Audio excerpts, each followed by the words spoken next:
जय श्री कृष्णा दोस्तों, राधे राधे। आज मैं आपको बताऊंगी भाद्रपद माह के शुक्ल पक्ष की एकादशी के बारे में, जिसको परिवर्तनी एकादशी के नाम से जाना जाता है। दोस्तों, हर वर्ष भाद्रपद माह के शुक्ल पक्ष की एकादशी तिथि को परिवर्तनीय एकादशी का व्रत रखा जाता है। इस वर्ष 25 सितंबर को परिवर्तनीय एकादशी है। हिंदू धर्म में एकादशी तिथि का बहुत अधिक महत्व होता है। इस दिन जगत के पालनहार भगवान श्री हरि विष्णु और धन की देवी माता लक्ष्मी की पूजा की जाती है। धार्मिक मान्यता है कि एकादशी का व्रत करने से साधक को मृत्यु लोक में स्वर्ग लोक समान सुखों की प्राप्ति होती है। साथ ही घर में सुख समृद्धि और खुशहाली आती है। दोस्तों, परिवर्तनीय एकादशी पर दुर्लभ सुकर्मा योग समेत कई अद्भुत शुभ संयोग बन रहे हैं। इन शुभ योगों में भगवान विष्णु की पूजा करने से साधक को कई गुना अधिक फल की प्राप्ति होती है। दोस्तों, इस साल भाद्रपद शुक्ल पक्ष की एकादशी तिथि 25 सितंबर दिन सोमवार को सुबह 7:55 से शुरू होगी और इस तिथि का समापन 26 सितंबर दिन मंगलवार को सुबह 5 बजे होगा। इस दिन हरिवासर सुबह 10:11 पर खत्म होगा। ऐसे में परिवर्तनीय एकादशी का व्रत 25 सितंबर को रखा जाएगा। हालांकि 26 सितंबर को परिवर्तनीय एकादशी व्रत वैष्णव के लिए होगा। दोस्तों, इस बार परिवर्तनीय एकादशी 25 और 26 सितंबर को 2 दिन पड़ रही है। पहले दिन सुकर्मा योग दोपहर 3:23 से है, जो अगले दिन भी होगा। वहीं सर्वार्थ सिद्धि योग 25 सितंबर की सुबह 11:55 से लेकर अगले दिन सुबह 6:11 तक रहेगा। रवि योग सुबह 6:11 से सुबह 11:55 तक रहेगा। वहीं द्विपुष्कर योग 26 सितंबर को 9:42 से शुरू होकर देर रात 1:44 तक होगा। ये सभी शुभ योग आपके लिए कल्याणकारी हैं। दोस्तों, परिवर्तनीय एकादशी की पूजा आप रवि योग और सर्वार्थ सिद्धि योग में कर सकते हैं, जो 25 सितंबर को प्रातःकाल से लेकर पूरे दिन है। सर्वार्थ सिद्धि योग में पूजा पाठ करने से आपको शुभ फल की प्राप्ति होगी। पूजा के लिए राहु काल वर्जित माना जाता है। दोस्तों, परिवर्तनीय एकादशी का व्रत जो लोग 25 सितंबर को रखेंगे, वे 26 सितंबर को परिवर्तनीय एकादशी व्रत का पारण करेंगे। यह पारण हरिवासर के खत्म होने के बाद होगा। 26 सितंबर को व्रत का पारण समय दोपहर 1:25 से 3:49 तक है। इस समय में पारण कर लें। जो लोग 26 सितंबर को व्रत रखेंगे, वे अगले दिन 27 सितंबर को सुबह 6:12 से सुबह 8:36 के बीच अपने व्रत का पारण कर सकते हैं। दोस्तों, परिवर्तनीय एकादशी व्रत की पूजन विधि इस प्रकार है। जो भी लोग परिवर्तनीय एकादशी का व्रत करना चाहते हैं, वो एक दिन पहले से ही यानी 24 सितंबर दिन रविवार से ही इसके नियमों का पालन करें। इस दिन रात को सात्विक भोजन करें और ब्रह्मचर्य का पालन करें। 25 सितंबर की सुबह उठकर स्नान आदि करने के बाद व्रत का संकल्प लें और घर में किसी साफ स्थान पर भगवान विष्णु की प्रतिमा स्थापित करें।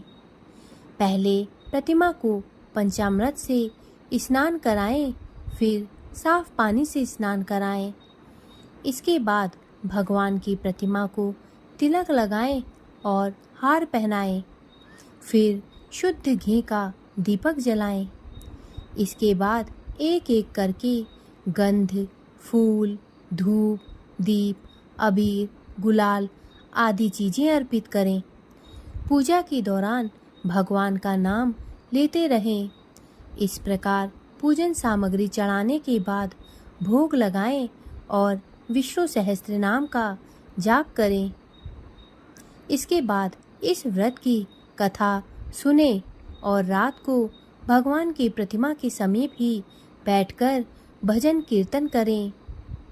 एकादशी के व्रत में रात में सोना नहीं चाहिए। अगले दिन यानी द्वादशी तिथि को ब्राह्मणों को भोजन कराएं और दान दक्षिणा देकर विदा करें। इसके बाद अपने व्रत का पारण करें। इस तरह जो भी परिवर्तनीय एकादशी का व्रत करता है उसे अपने जीवन में हर सुख मिलता है। दोस्तों, पौराणिक मान्यताओं के अनुसार परिवर्तनीय एकादशी के दिन भगवान विष्णु अपना करवट बदलते हैं। धार्मिक मान्यता है कि चातुर्मास में भगवान विष्णु पाताल लोक में योग निद्रा में होते हैं। भाद्रपद शुक्ल एकादशी तिथि को वे एक करवट से दूसरी करवट होते हैं।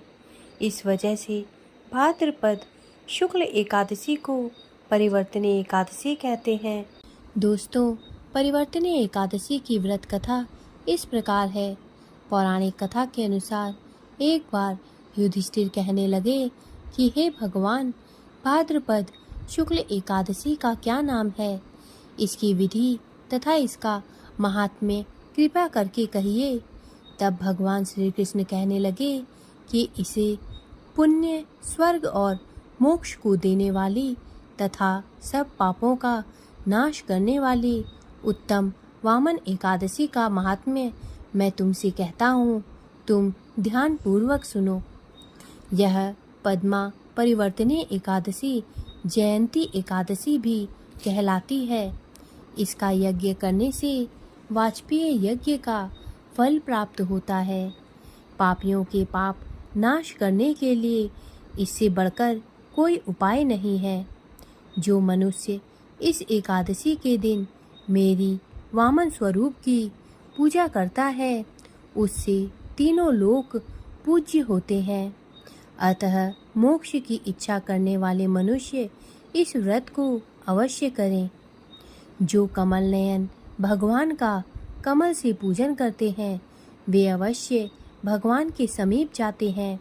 जिसने भाद्रपद शुक्ल एकादशी को व्रत और पूजन किया उसने ब्रह्मा, विष्णु सहित तीनों लोकों का पूजन किया। अतः हरिवासर अर्थात एकादशी का व्रत अवश्य करना चाहिए। इस दिन भगवान करवट लेते हैं, इसलिए इसको परिवर्तनीय एकादशी भी कहते हैं। भगवान के वचन सुनकर युधिष्ठिर बोले कि भगवान, मुझे अति संदेह हो रहा है कि आप किस प्रकार सोते हैं और करवट लेते हैं तथा किस तरह राजा बलि को बांधा और वामन रूप रखकर क्या क्या लीलाएं की। चातुर्मास के व्रत की क्या विधि है तथा आपके शयन करने पर मनुष्य का क्या कर्तव्य है, सो आप मुझसे विस्तार से बताइए। श्री कृष्ण कहने लगे कि हे राजन, अब आप सब पापों को नष्ट करने वाली कथा का श्रवण करें। त्रेता युग में बलि नामक एक दैत्य था। वह मेरा परम भक्त था। विविध प्रकार के वेद सूक्तों से मेरा पूजन किया करता था और नित्य ही ब्राह्मणों का पूजन तथा यज्ञ के आयोजन करता था। लेकिन इंद्र से द्वेष के कारण उसने इंद्रलोक तथा सभी देवताओं को जीत लिया।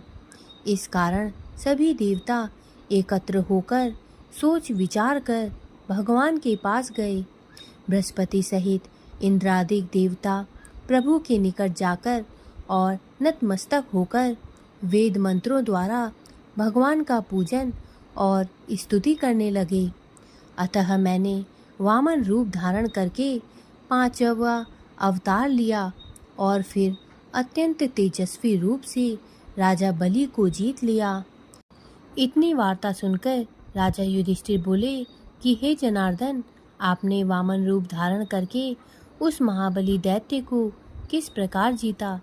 श्री कृष्ण कहने लगे, मैंने वामन रूप धारण कर बलि से 3 पग भूमि की याचना करते हुए कहा कि ये मुझको 3 लोक के समान है और हे राजन, यह तुमको अवश्य ही देनी होगी।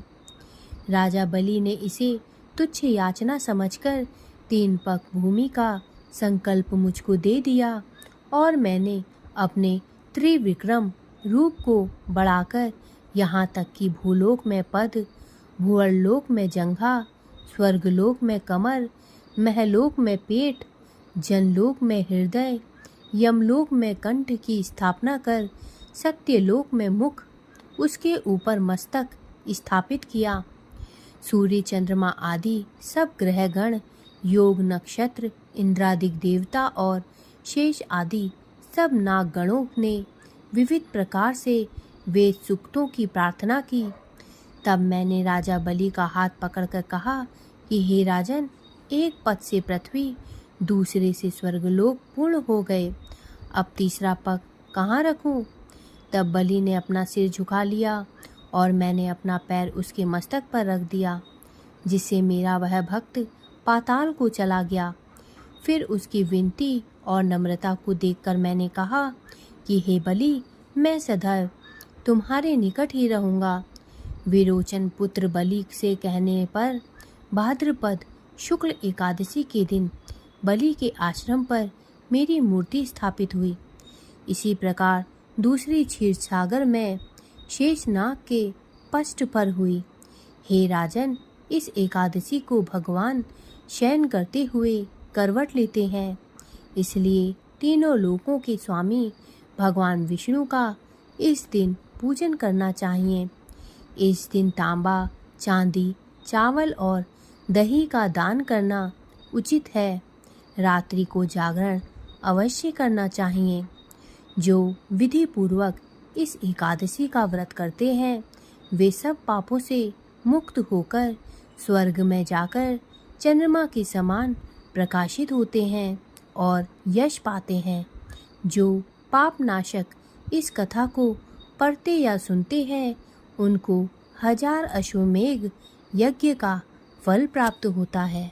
दोस्तों, मेरे द्वारा दी गई जानकारी यदि आपको अच्छी लगी हो तो कृपया मेरे चैनल को सब्सक्राइब करें तथा मेरे वीडियोस को लाइक करें। धन्यवाद।